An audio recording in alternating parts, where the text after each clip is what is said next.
জলপাইগুড়ি সদর ব্লকের বিভিন্ন জায়গায় কৃষিকাজের পাশাপাশি বর্তমান কৃষকরা এখন নিজেদের নিয়োজিত করছেন চা চাষে। অন্যান্য কৃষিকাজে লাভ সারা বছর তেমনটা না হওয়াতেই কৃষকরা চা চাষে ঝুঁকছেন বলেই মনে করা হচ্ছে। এই চিত্র জলপাইগুড়ি সদর ব্লকের পাতকাটা গ্রাম পঞ্চায়েতের মাঝাবাড়ি এলাকায়। এই এলাকায় অনেক কৃষকই রয়েছেন যারা নিজেদের আবাদি জমিতে চা চাষে এখন ব্যস্ত। কেউ করছেন 2 বিঘা, কেউ বা 4 বিঘা, কেউ আবার 6 বিঘা নিজস্ব জমিতেই এই চা চাষ করছেন। বর্তমানে কাঁচা চা পাতার পাইকারি মূল্য যাচ্ছে প্রায় 30 টাকা। স্থানীয় চা চাষিরা জানালেন, অন্যান্য কৃষিকাজের পাশাপাশি চা চাষে এখন অনেকটাই লাভ, তবে বর্তমানে পরিচর্যা, সার ও ওষুধপত্রের দাম অনেকটাই বেড়েছে। সমস্যা থাকলেও লাভ একেবারে কম হয় না বললেই তা জানান তারা।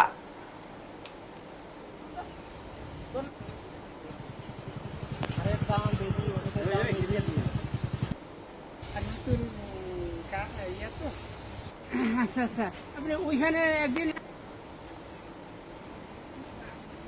আমার নাম রবীন্দ্রনাথ দাস, মাঝাবাড়ি। 15-20 বছর ধরে করতেছে।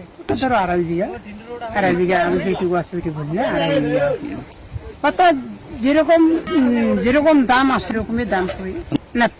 এখান থেকে আমরা পাইকারকে দিই, পাইকাররা ফ্যাক্টরি নিয়ে যায়।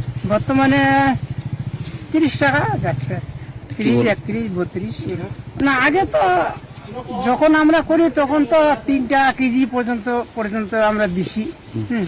এখন একটু বাড়ছে আর কি, অনেক বাড়ছে আর কি। লাভ আর কি হবে, মানে সারের দাম যেরকম বাড়ছে, হ্যাঁ, সারের দাম হিসাবে, ওষুধের দাম হিসাবে আমাদের তো কত কি পোষাবে, সংসার চলে আর কি। এটা হচ্ছে তোমার পাতকাটা, জিপি হচ্ছে পাতকাটা, গ্রাম হচ্ছে মাঝাবাড়ি। আমাদের আগে তো কম করছে, এখন প্রায় লোকে চা বাগান করতেছে নিজস্ব, সবাই নিজস্ব করেছে।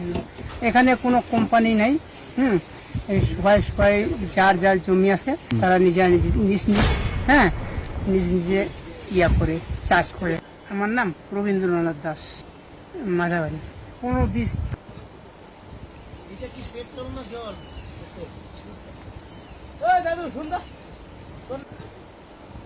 এটা কি পেট্রোল না জল?